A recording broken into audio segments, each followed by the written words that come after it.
necessarily occurred behind closed doors, because we have had the task of finding the facts ourselves without the benefit of the investigation that the Justice Department declined to undertake. Despite attempts to obstruct, we have interviewed numerous witnesses. We have provided important testimony about the efforts to secure political favors from Ukraine, who have provided important testimony about the efforts to secure political favors from Ukraine. We have reviewed text messages among key players which show how securing political investigations was placed at the forefront of our foreign policy towards Ukraine. This resolution sets the stage for the next phase of our investigation, one in which the American people will have the opportunity to hear from the witnesses firsthand. We will continue to conduct this inquiry with the seriousness of purpose that our task deserves, because it is our duty and because no one is above the law. Madam Speaker, I urge passage of the resolution, and I yield back. Gentleman yields back. Gentleman from Oklahoma. Thank you, Madam Speaker. I yield 1 minute to my good friend from the great state of Texas, Mr. Babin. Gentleman's recognized for 1 minute. Thank you. What began with a rallying cry of "we're going to impeach the expletive deleted" to a crowd of liberal activists and young children by my colleague from Michigan on the very first day of this new Congress is now the majority's flagship initiative. What a shame and what a waste of time in the people's house. My view, our president was doing his job, ensuring that if taxpayer dollars from my constituents and yours was going to the other side of the world, that it would be paired with a commitment to crack down on corruption at all levels, no matter who someone's daddy is or what their political ambitions are. I think we all know that this was inevitable. From the moment Donald J. Trump was elected, the ends of harassment and impeachment have just been waiting for the means, and they think that they found them. They're wrong. There is, however, one small measure we can take as one house to bring a shred of dignity to these disgraceful proceedings. I can stand and be counted. We can stand and be counted one by one and announce our yea or nay with a vote by a call of the roll. To that end, Madam Speaker, I have a parliamentary inquiry. Gentleman's time's expired. Gentleman from Massachusetts. Madam Speaker, I'm proud to yield 1 minute to the gentlewoman from California, the Speaker, Ms. Pelosi. Gentlelady is recognized for 1 minute.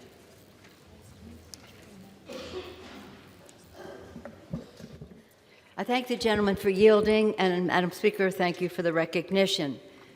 I want to begin my remarks by some of the most beautiful words in our country's history. We, the people of the United States, in order to form a more perfect union, establish justice, ensure domestic tranquility, provide for the common defense, promote the general welfare, and secure the blessings of liberty to ourselves and to our posterity, do ordain and establish this Constitution of the United States. It goes on immediately to establish Article 1, the legislative branch, Article 2, the executive branch, Article 3, the judiciary. The genius of the Constitution, a separation of powers, 3 co-equal branches of government to be a check and balance on each other. And it's to that we take the oath of office. We gather here on that opening day with our families gathered round to proudly raise our hand to protect and defend the Constitution of the United States. And that is exactly what we are doing today. Sadly, this is not any cause for any glee or comfort. This is something that is very solemn, that is something prayerful, and that we had to gather so much information to take us to this next step. Again, this is a solemn occasion. Nobody, I doubt anybody in this place or anybody that you know comes to Congress to take the oath of office, comes to Congress to impeach the President of the United States, unless his actions are jeopardizing our honoring our oath of office. So I'm grateful to our committee chairs for all of the careful and thoughtful investigation they have been doing as this inquiry has proceeded. And today, the House takes the next step forward as we establish the procedures for open hearings conducted by the House Intelligence Committee so that the public can see the facts for themselves. This resolution ensures transparency, advancing public disclosure of deposition transcripts, and outlining the procedures for the transfer of evidence to the Judiciary Committee to use in its proceedings. It enables effective public hearings, setting out procedures for the questioning of witnesses and continuing the precedent of giving the minority the same rights in questioning witnesses as the majority, which has been true at every step of this inquiry, despite what you might hear fulminating there. It provides the President and his counsel opportunities to participate, including presenting his case, submitting requests for testimony, attending hearings, raising objections to testimony given, cross-examining witnesses, and more.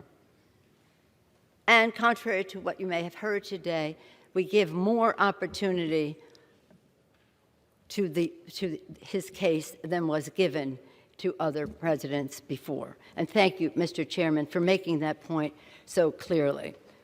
And these actions, this process, these open hearings, seeking the truth and making it available to the American people, will inform Congress on the very difficult decisions we will have to make in the future as to whether to impeach the president.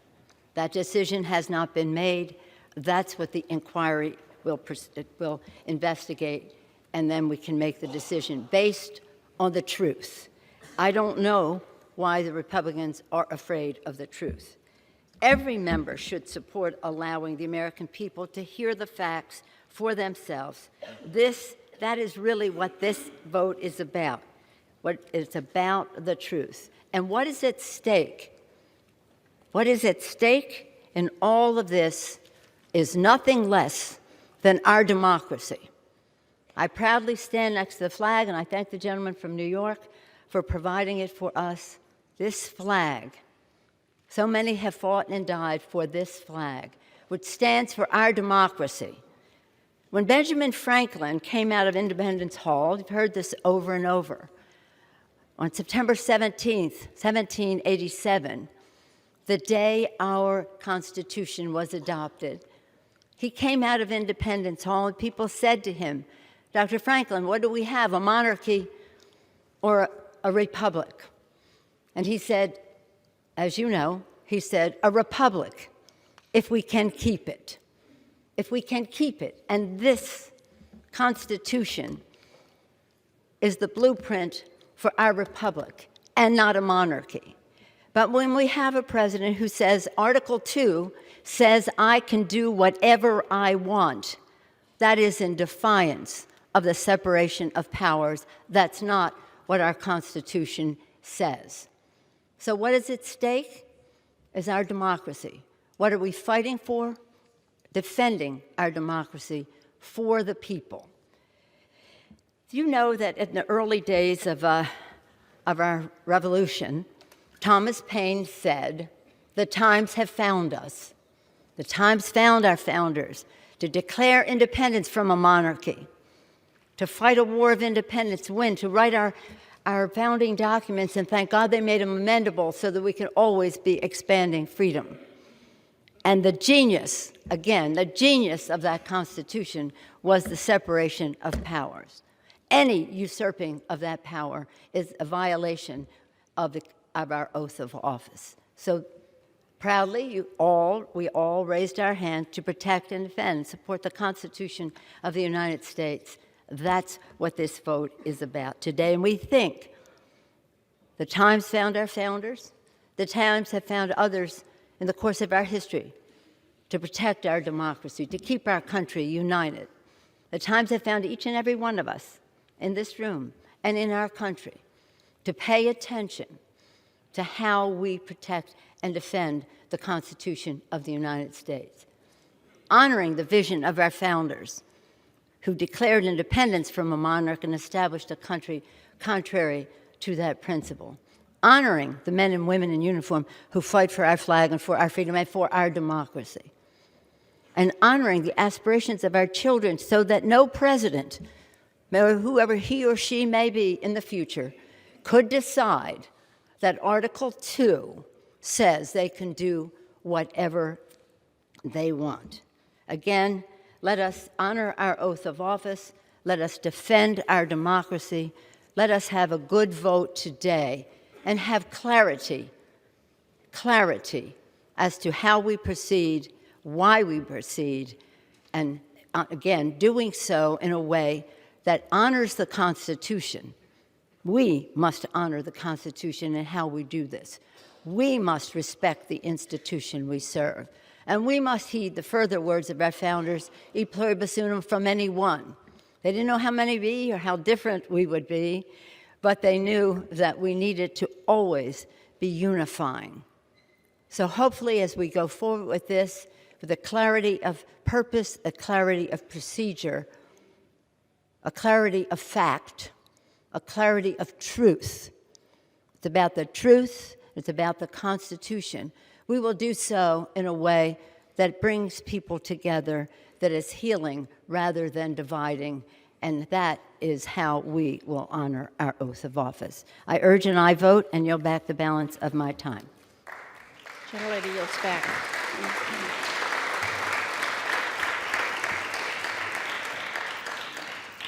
Gentleman from Oklahoma. Thank you, Madam Speaker. I yield 2 minutes to my good friend, distinguished gentleman from Texas and the ranking Republican member on the House Foreign Affairs Committee, Mr. McCaul. Gentleman's recognized for 2 minutes. Thank you, Madam Speaker. I would also argue that Article 1 does not say you can do whatever you want to do.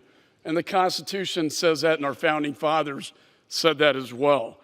And for 38 days, I have objected to this impeachment probe because it denies due process, fundamental transparency, and basic fairness to Republicans, the White House, and the American people. From day one, Democrats have ignored the rules and 45 years of historic impeachment precedent. Without any authorization, Adam Schiff has conducted a secret probe outside of his committee's jurisdiction. He's blocked us from calling our own witnesses. His witnesses are being interviewed behind closed doors in the most secretive room in the United States Capitol. That is not democracy. He has muzzled Republicans. I've been in the room, placing a gag order on depositions while leaking cherry-picked facts to the press. He refuses to even allow us to read the transcripts without being babysat by a Democrat staffer. He's refused to let us hear from the most important witness who brought this entire thing, the whistleblower. He has barred White House counsel from any participation. And now, 38 days into the Democrats' rush to impeachment, Speaker Pelosi claims she wants to establish rules and transparency. You cannot make your game fair by allowing the opposing team onto the field at the 2-minute warning. The bipartisan precedents from Nixon and Clinton still must be followed, and they are not being followed under this resolution. The White House counsel remains shut out of this process. This is unacceptable. Only 3 times in our nation's history has Congress exercised its grave power of impeachment. Our founding fathers in Federalist Papers number 65, Alexander Hamilton, warned us of abusing this power because they saw a future Congress abusing it. Gentleman, an additional 15 seconds to close, Madam Speaker. They foresaw a Congress at one point in history abusing this process for partisan political gain. So instead of overturning an entire election with a partisan weapon, we should just allow the American people to vote.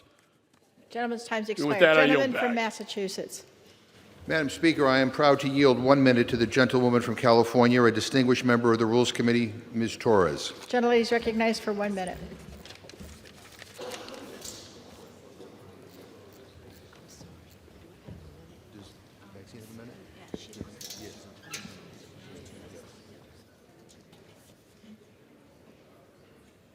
Madam Speaker, I rise in strong support of H.R. 660.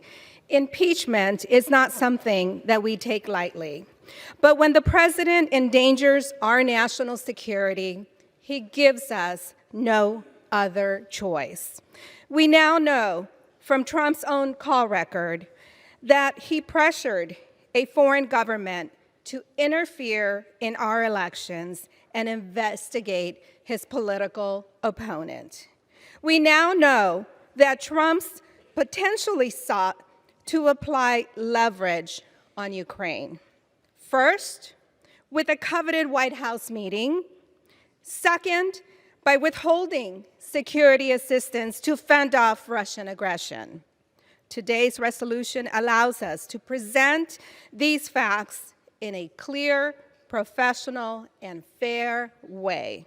I urge passage of H.R. 660 so the American people can too learn the truth. And I yield back.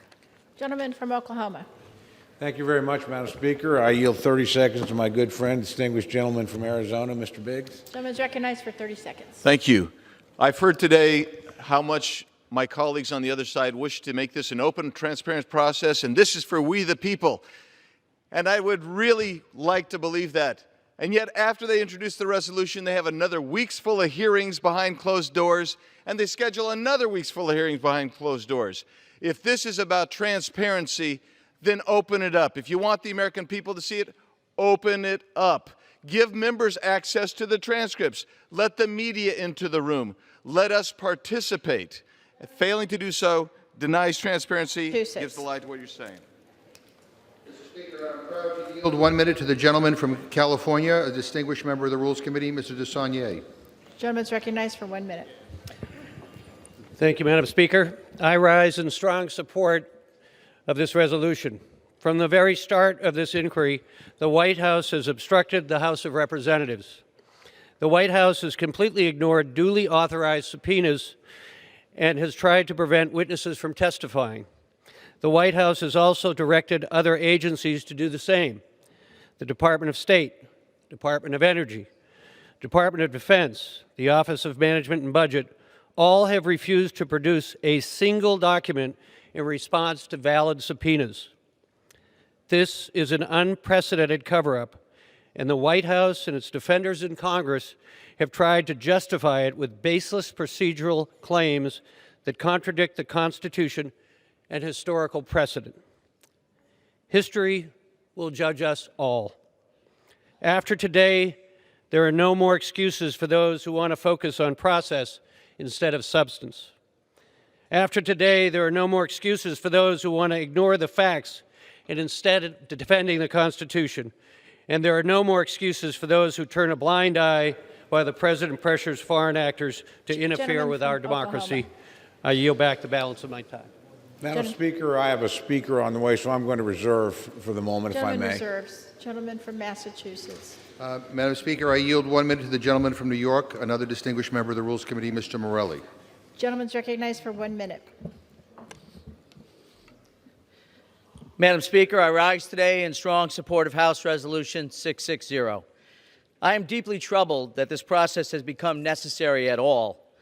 But we have no choice. We must continue to investigate alarming allegations of misconduct by the President. And we continue with a public process through which all Americans will have the ability to access and to assess the evidence. This has been and will continue to be a fair and sober inquiry. Members on both sides will continue to have the opportunity to question witnesses, seek evidence, and refute testimony presented during these proceedings. Indeed, the President will have strong protections as we weigh the evidence during our deliberations. Our only goal is uncovering the truth.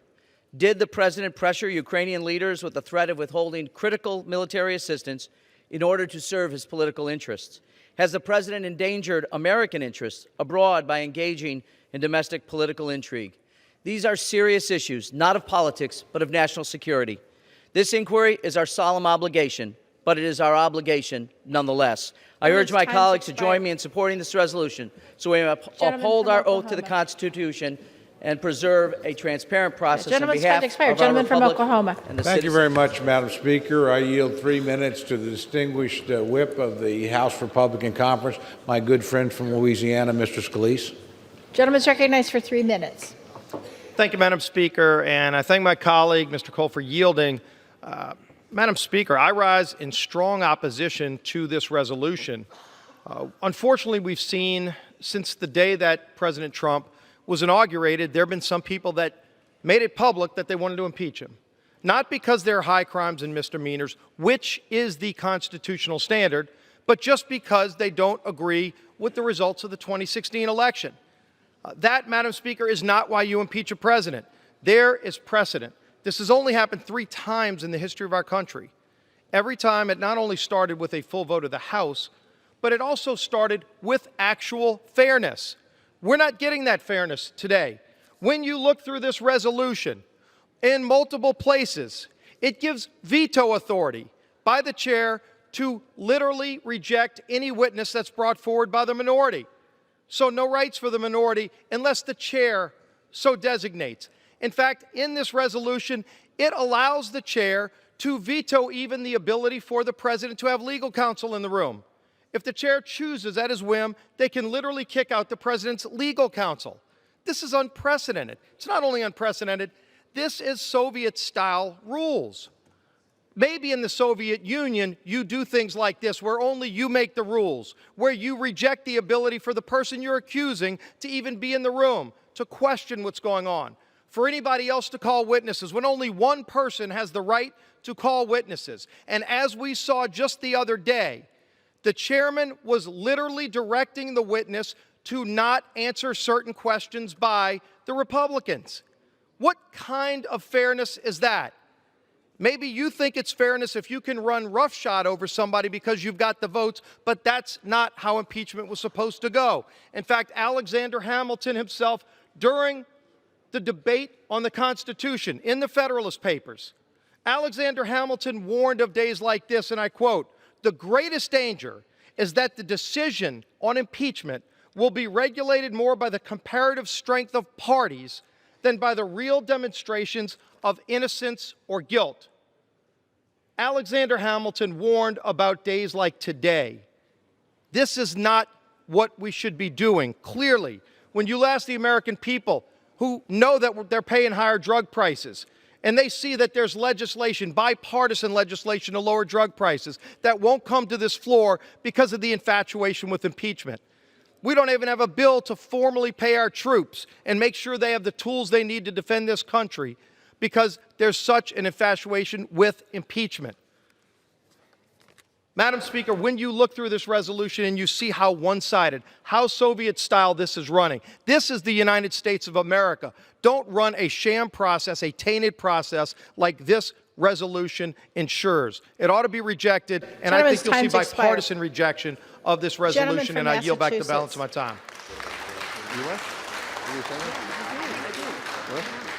Gentleman from Massachusetts. Madam Speaker, I yield 2 minutes to the gentleman from New York, the distinguished chairman of the Committee on Judiciary, Mr. Nadler. Gentleman's recognized for 2 minutes. Yeah, but I mean, we got to.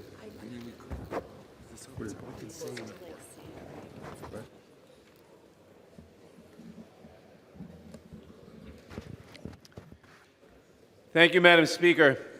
I support this resolution because it is the solemn duty of the Congress to investigate the serious allegations against the President.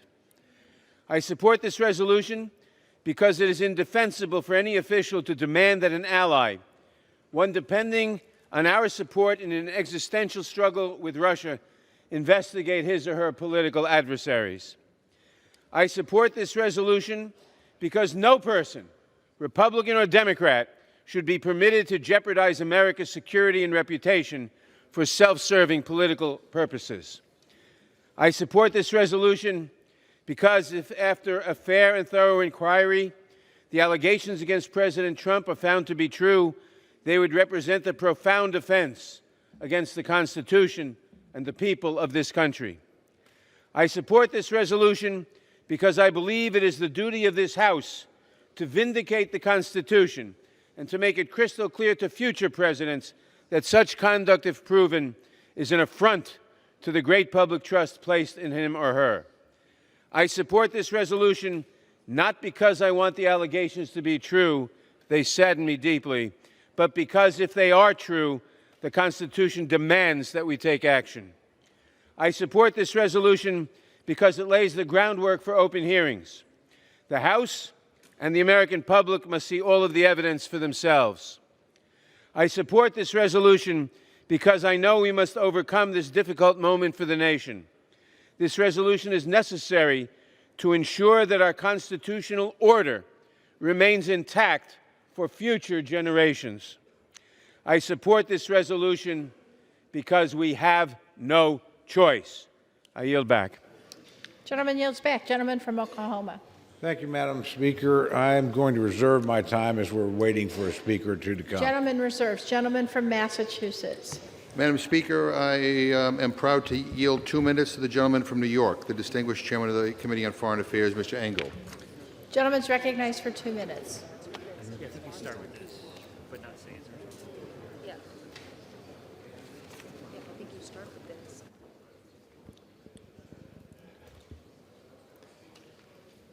I thank the gentleman and rise to support moving forward to the next open phase of this impeachment inquiry so that the American people can hear from witnesses, see the evidence, and understand the troubling story of what's taken place in this administration. As chairman of the Foreign Affairs Committee, my priorities are supporting American diplomats and diplomacy, working with partners and allies, and ensuring that our foreign policy advances America's interests.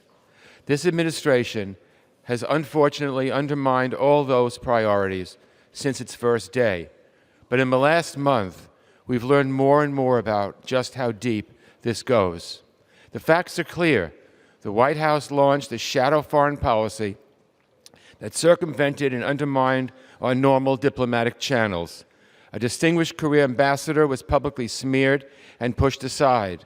Critical military aid for Ukraine, a valued partner locked in a life-or-death struggle against Russia, was blocked. The goal, not some foreign policy priority, not an effort to make our country safer or stronger, quite the opposite, as delaying these resources hurt Ukraine and directly benefited Vladimir Putin. Why then? To pressure a foreign government to interfere in our 2020 elections. It's what the framers feared most. The president's own words say it best from the record of the call with President Zelensky as he sought the tools to push back against Russia. Mr. Trump's answer, I'd like you to do us a favor, though. Since that first damning piece of evidence came to light, the Intelligence, Oversight, and Foreign Affairs Committees have worked to fill in the pieces of the puzzle thanks to the courage of public servants who obeyed the law and testified even in the face of bullying and intimidation from the administration, of ugly, baseless smears from the president's allies, and I condemn the shameful efforts to identify and harass the whistleblower whose life may be jeopardized for coming forward to tell the truth. Gentleman's time's expired. I salute all those patriots, and I salute my fellow committee chairs, Mr. Schiff, Ms. Maloney, and the late Mr. Cummings for their I yield the gentleman additional. Gentleman from Oklahoma. Gentleman reserves. Gentleman from Massachusetts. Madam Speaker, I yield 1 minute to the gentlewoman from California, the distinguished chairwoman of the Committee on Financial Services, Ms. Waters. Gentlelady is recognized for 1 minute. Am I doing this? Thank you, Chairman McGovern. I rise in support of H.Res. 660 and the process that's set forth within by which the impeachment inquiry will continue to be conducted. To be clear, contrary to what these desperate Republicans have claimed, the Constitution imposes no requirement that a procedural resolution such as H.Res. 660 be voted on by the House. Claiming otherwise is but a fabrication meant to distract from the mountain of growing evidence that demonstrates this president abused his power for personal benefit. However, while not necessary, this resolution provides for impartial procedures similar to those used during the past impeachment proceedings. Because Republicans requested a formal procedural vote, I expect nothing less than their full support for H.Res. 660. Anything less would be shameful. As chairwoman of the Financial Services Committee, we've been conducting credible investigations into the conduct of this administration, and this work will continue in the manner outlined by H.Res. 660. I look forward to Democrats and Republicans alike prioritizing country over party, Gentleman as we reserves. swore an oath to do, voting in favor of Gentlelady- Red 660. Gentleman I from yield back. Massachusetts. Gentleman from Massachusetts is recognized. Madam Speaker, I yield 1 minute to the gentleman from California, Mr. Swalwell. Gentleman's recognized for 1 minute. I would like you to do us a favor, though. President Trump said those 10 words on July 25 to Ukraine's president before asking the Ukrainian president to investigate a potential political opponent. For the past month, the Intelligence Committee has led an investigation into what happened around that phone call. In this early investigative stage, we have heard powerful corroborating evidence that President Trump led an extortion shakedown scheme over the Ukrainians, leveraging $391 million of taxpayer dollars to have a foreign power assist him in his upcoming campaign. Just as powerful as the evidence we heard is the courage of the people who have come forward to provide it, defying lawless White House orders to obstruct and instead adhering to lawful congressional subpoenas. The evidence, however, is not a conclusion. At this stage, we must move now to a public process with due process protections for the President to secure and test that evidence. When our founders designed the Constitution, they considered a lawless president and how to hold that person accountable. James Madison said the Constitution needed a provision for defending the community against lawlessness. Gentleman's time's expired. Now we must solemnly Gentleman's embark time's upon this journey. expired. I yield back. Members are reminded to refrain from engaging in personalities towards the President. Gentleman from Oklahoma. Thank you, Madam Speaker. I'd like to inquire from my friend if he has additional speakers. We do.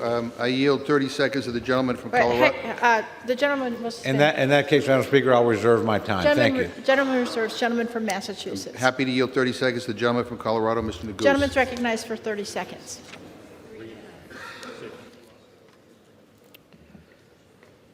Madam Speaker, today is a serious and solemn day for our country. The House's impeachment inquiry has exposed the truth and uncovered significant evidence that the President abused his power. To honor the oath to defend the Constitution that each of us took, we must move forward with this impeachment inquiry. For as Thomas Jefferson once said hundreds of years ago, a sacred respect for the constitutional law is the vital principle, the sustaining energy of a free government. Let us honor the Constitution and defend it today by voting yes on this resolution. Time's expired. Gentleman from Oklahoma. Madam Speaker, I continue to reserve my time. Gentleman reserves. Gentleman from Massachusetts. Madam Speaker, I'm happy to yield 30 seconds to the gentleman from Pennsylvania, Mr. Boyle. Gentleman's recognized for 30 seconds. Madam Speaker, I did not come here to launch an impeachment process. However, the facts demand it. A republic, if you can keep it. What we decide today will say more about us than it says about the conduct of the President. I yield back. Gentleman yields back. Gentleman from Oklahoma. Thank you, Madam Speaker. I continue to reserve my Gentleman time. reserves. Gentleman from Massachusetts. I yield, Madam Speaker, I yield 30 seconds to the gentleman from Rhode Island, Mr. Cicilline. Gentleman's recognized for 30 seconds. Madam Speaker, on opening day, we take an oath of office.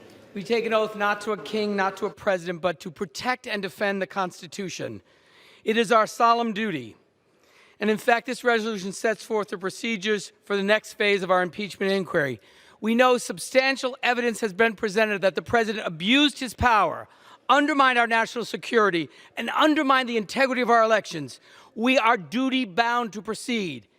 It is a sad day, but not because Congress has the courage to stand up for our democracy, but because the President's conduct has forced this action. I urge my colleagues to approve this resolution. Gentleman's time's expired. Gentleman from Oklahoma. Thank you, Madam Speaker. I continue to reserve my Gentleman time. reserves. Gentleman from Massachusetts. I'm prepared to close for our side, so I Gentleman's will yield prepared to to the close. gentleman. Gentleman from Oklahoma. Madam Speaker, if I yield myself such time as I may consume. Gentleman's recognized. Thank you, Madam Speaker. Madam Speaker, if we defeat the previous question, I will amend the resolution to ensure transparency for the American people. My amendment will do three very simple things. First, it will require the chairman of the Permanent Select Committee on Intelligence to publicly release the transcripts of all depositions and interviews in a timely manner to allow any necessary redactions to protect classified or sensitive information. My colleagues on the other side have been operating in secret and behind closed doors. They've been violating standing House rules by preventing member access to documents, let alone sharing anything with the people that elected them to serve. Second, my amendment requires the Intel chairman to transfer all records or materials, including exculpatory records or materials, to the Judiciary Committee. The chairman is instructed to again make the necessary redactions to protect any classified or sensitive information. In contrast, the Democratic majority's resolution lets the chairman choose what information he will share. And finally, my amendment requires the Intelligence Committee's records and reports, as well as any material received from any other committee involved, be made available at least 72 hours prior to the Judiciary Committee considering any articles of impeachment or other recommendations. The resolution before us today does absolutely nothing to guarantee that the American people will see this vital information. The procedures my Democratic colleagues set up for this impeachment inquiry are fundamentally unfair and fundamentally partisan. They reject due process, they reject minority rights, and they reject adequate public disclosure. The American people will not respect the process that's not fair, Madam Speaker. I urge the House to reject this measure, and I urge the House to insist on bipartisan procedures that respect the rights of the minority and the right of due process. With that, Madam Speaker, I yield 1 minute to the distinguished Republican leader, Mr. McCarthy of California. Gentleman is recognized. I thank the gentleman for yielding. Madam Speaker, elections have consequences. Our fellow Americans use their vote to choose who will work for them. So I ask you all a simple question, especially to my colleagues. Is that what is happening here today? Are we gathered in these final moments before we depart for a week to fund our government, to pay our troops? Are we gathered today to prove a new trade deal? Or are we gathered to debate the critical national security issues regarding China or Iran? Well, that answer would be unanimously no. We are not working for the American people. Those items would resemble the achievements of a productive Congress, a Congress that truly works for the people. But you know what this Congress counts? This Congress records is more subpoenas than laws. That's the legacy. It is not just devoid of solutions for the American people. It is now abusing its power to discredit democracy. By using secret interviews and selective leaks to portray the president's legitimate actions as an impeachable offense. Democrats are continuing their permanent campaign to undermine his legitimacy. For the last 3 years, they have predetermined the president's guilt. They have never accepted the voters' choice to make him president. So for 37 days and counting, they have run an unprecedented, undemocratic, and unfair investigation. This resolution today only makes it worse. I've heard members on the other side say they promise rights to the president, but only if he does what they want. That's the equivalent of saying in the First Amendment, you have the right to the freedom of speech, but you can only say the words I agree with. That's what you call due process. The amendment offered by my colleague, Mr. Cole, would help correct some of the transparency concerns we have witnessed over the last few weeks. But today is more than the fairness of an impeachment process. It is about the integrity of our electoral process. Democrats are trying to impeach the president because they are scared they cannot defeat him at the ballot box. That's not my words. That's the words of my colleagues from the other side of the aisle that has offered impeachment 3 different times. This impeachment is not only an attempt to undo the last election, it is an attempt to influence the next one as well. This is not what Democrats promised when they entered the majority 11 months ago. In this chamber, we heard from our Speaker while we all sat here. We heard what the Speaker said when she talked about words of optimism and cooperation. It was said we would work together to make America stronger, more secure, and more prosperous. We were told our mission was to return the power to the people. In fact, our new colleagues on the other side of the aisle were sent to Washington with a mandate to do just that. So what's happening? Nothing like that today. Not long ago, Democrats recognized that a partisan impeachment would put politics over people and harm our nation. That exact same Speaker that talked about cooperation, that talked about and promised the American people that they would be different. They would be different if you trusted you with the majority. You have failed in that promise.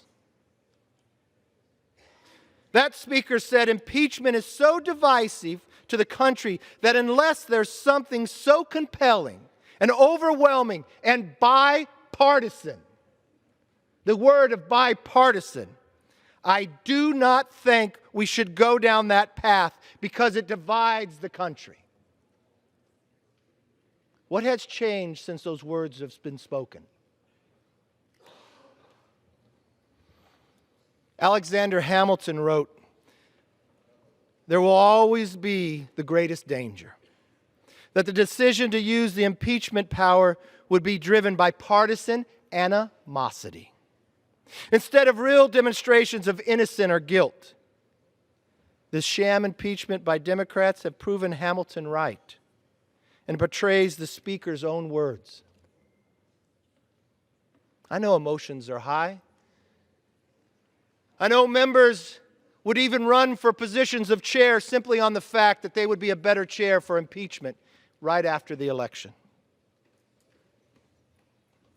But when we all stood that day and listened to the words of the Speaker of cooperation, we all raised our hand to uphold the Constitution. Tomorrow is November 1st. We're 1 year away from an election. Not just for this House, but for the highest office of presidency. Why do you not trust the people? Why do you not allow the people to have a voice? Why in a process that America lends their voice to all of us, that you deny us to speak for them? Is animosity risen that high? Is Hamilton proven correct again? There is a moment and time that you should rise to the occasion. This is that moment. This is the moment that history will write. History will ask you when you cast this vote, when you cast a vote to justify something that has gone on behind closed doors, I want you to ask the historian and answer the question, what do you know that happened there? Have you read anything that took place that you just justified? What do you believe the definition of due process is? What do you think the First Amendment is? Do you have the right to have a voice or only the words that you agree with? You may get elected in a primary, but in a general election, you're elected to represent the people of America, not to deny their voice. This House is so much better than what is transforming today. I believe everyone who runs for this office runs to solve a problem. But when you go back to the American public with the achievement of more subpoenas than laws, that is not why you ran. That is not why we are here, and that's why I agree with my colleague, Mr. Cole, that believes in the power of the people, people before politics, that we believe and know we can do better, that we believe the Speaker when she said about cooperation. We believed her when she said if you trusted them with the majority, they would be different. I guess it's only fitting you take this vote on Halloween. I yield back. Mem-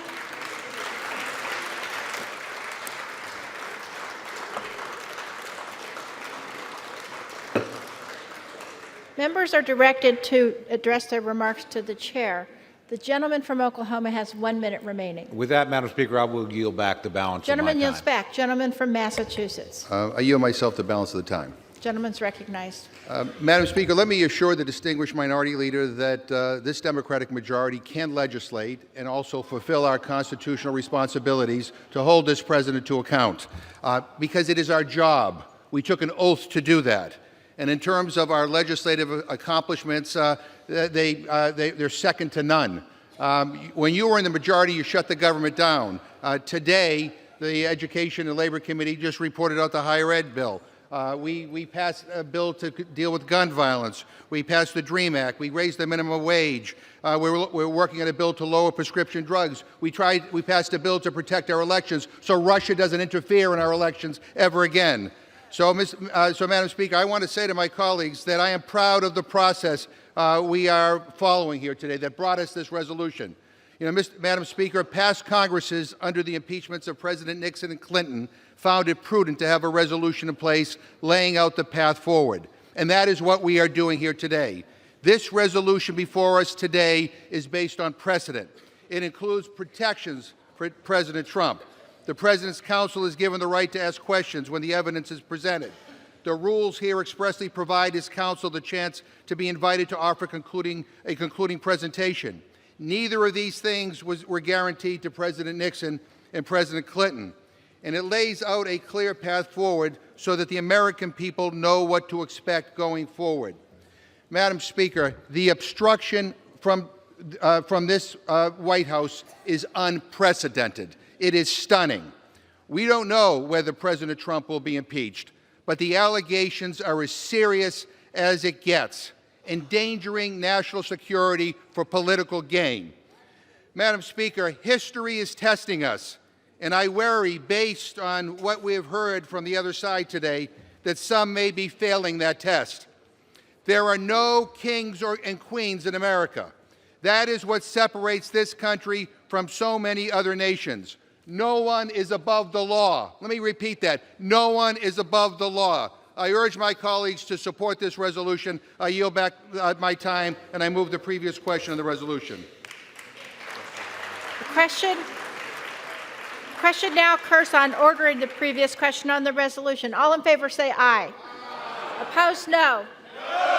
The opinion of the chair, the ayes have it. Madam Gentleman from Speaker, Oklahoma. on that I would request the yeas and nays. The yeas and nays are requested. Those favoring a vote by the yeas and nays will rise. A sufficient number having risen, the yeas and nays are ordered. Members will record their votes by electronic device. Pursuant to Clause 9 of Rule 20, the chair will reduce to 5 minutes the minimum time for any electronic vote on the question of adoption of the resolution. The chair emphasizes that this will be a 15-minute vote.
On this vote, the yeas are 231, the nays are 196. The previous question is ordered.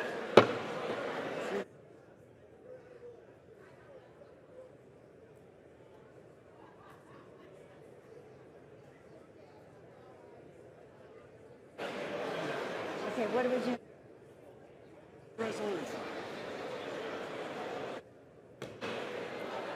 The question is on the adoption of the resolution. Those in favor, please say aye. Aye. Those opposed, say no. No. Opinion of the chair, the ayes have it. Madam Speaker, Madam Speaker. Resolution is adopted. Madam Speaker, the gentleman on that I would request the yeas and nays. The yeas and nays are requested. Those favoring a vote by the yeas and nays will rise. A sufficient number have arisen. The yeas and nays are ordered. Members will record their votes by electronic device. This is a 5-minute vote, colleagues, a 5-minute vote. Why are we doing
On this vote, the yeas are 232, the nays are 196. The resolution is adopted without objection. The motion to reconsider is laid upon the table.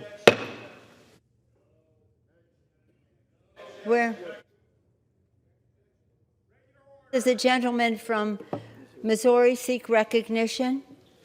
I request permission to speak for 1 minute out of Without turn. any objection? Without objection, the gentleman is recognized. Objection is heard.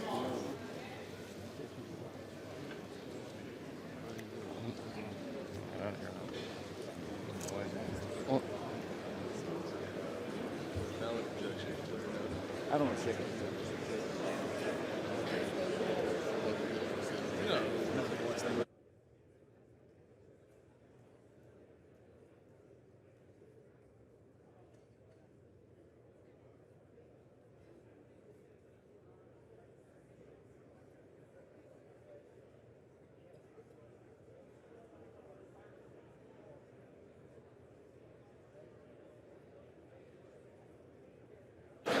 Pursuant to House Resolution 656 and Rule 18, the Chair declares the House in the Committee of the Whole House on the State of the Union for further consideration of H.R. 823. Will the gentleman from California, Mr. Aguilar, kindly take the chair?